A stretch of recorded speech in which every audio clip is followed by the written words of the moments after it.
دیکھیے اللہ دلوں کے بھید جانتا ہے. سچی توبہ یہ ہے کہ جو کیے پر ندامت ہو اور آئندہ نہ کرنے کا عزم مصمم ہو، پکا ارادہ ہو کہ یہ گناہ زندگی میں دوبارہ نہیں کروں گا. الگ بات ہے کہ پھر دوبارہ اس سے سرزد ہو جائے، لیکن جب وہ توبہ کر رہا ہو تو اس وقت اس کا پختہ عزم ہو اور اس کے دل کے کسی گوشے میں نہ ہو کہ چلو میں توبہ کر لیتا ہوں اور پھر ہو گیا تو پھر کر لوں گا. پکا عزم ہو کہ دوبارہ یہ گناہ نہیں کروں گا.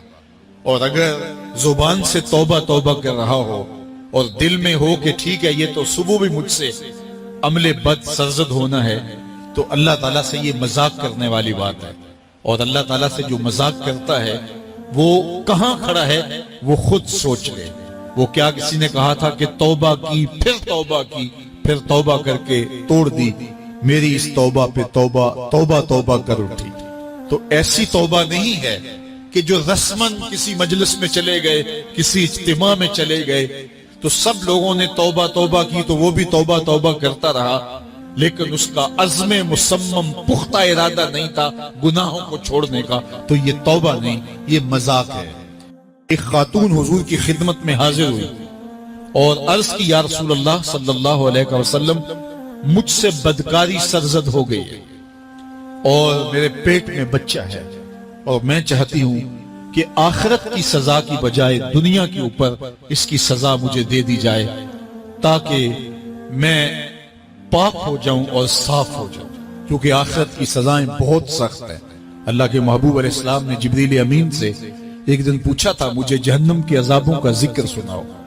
تو عرض کی یا رسول اللہ صلی اللہ علیہ وسلم، ہلکا ترین عذاب یہ ہے کہ جہنمی کے پاؤں میں آگ کے جوتے رکھے جائیں گے، باقی اس کے پورے بدن پہ آگ نہیں ہوگی، صرف آگ کے جوتے اس کو پہنائے جائیں گے.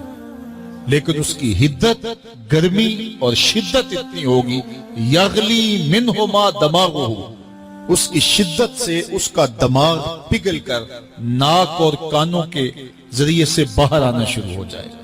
یہ سب سے ہلکے عذاب کی کیفیت ہے. اور جو عذاب سخت ہیں اللہ تعالیٰ قرآن مجید میں فرماتا ہے ثم لا يموت فيها ولا يحيا، اس بڑے عذاب کا ذکر کیا جو جہنمیوں کو دیا جائے گا. فرمایا اس عذاب کی کیفیت یہ ہوگی بندہ نہ جیے گا نہ مرے گا. جیے گا اس لیے نہیں کہ آگے اور پیچھے دائیں اور بائیں آگ ہی آگ ہوگی، تو اس آگ میں جینا کو جینا تو نہیں ہوگا. اور مرے گا اس لیے نہیں کہ موت کو موت آ چکی ہو. تو وہ کتنا سخت عذاب ہوگا. اللہ یاز باللہ کے ہلکے ترین عذاب کی کیفیت یہ ہے کہ پاؤں میں آگ کا جوتا اور دماغ پگھل کے ناک اور کانوں کے راستے سے باہر آ جائے. تو اس نے عرض کی یا رسول اللہ صلی اللہ علیہ وسلم، میرے اوپر حد جاری کر دیجئے. اور اس نے کہا کہ میرے پیٹ میں جو ہے وہ بچہ ہے. اللہ کے محبوب علیہ السلام نے فرمایا جاؤ جب بچہ پیدا ہو تو پھر آنا. وہ چلی گئی. تو جب بچہ پیدا ہوا تو گود میں اٹھائے پھر حضور کی خدمت میں حاضر ہوئے اور عرض کی یا رسول اللہ یہ ہے بچہ جو میں نے گناہ کیا تھا، بدکاری کی تھی، آج یہ اس کی نشانی ہے. تو اللہ کے محبوب علیہ السلام نے فرمایا کہ اسے لے جاؤ اور اسے دودھ پلاؤ، اور جب یہ کچھ کھانے پینے لگ جائے گا تو پھر آنا. کچھ دنوں کے بعد وہ دوبارہ حاضر ہوئی اور اس نے اس بچے کے ہاتھ میں روٹی کا ٹکڑا دیا ہوا تھا اور عرض کی یا رسول اللہ دیکھ لیجئے اب یہ روٹی کھانے لگ گیا ہے. اللہ اکبر. تو اللہ کے محبوب نے فرمایا انہیں لے جاؤ اور جا کے انہیں سنگسار کر دو.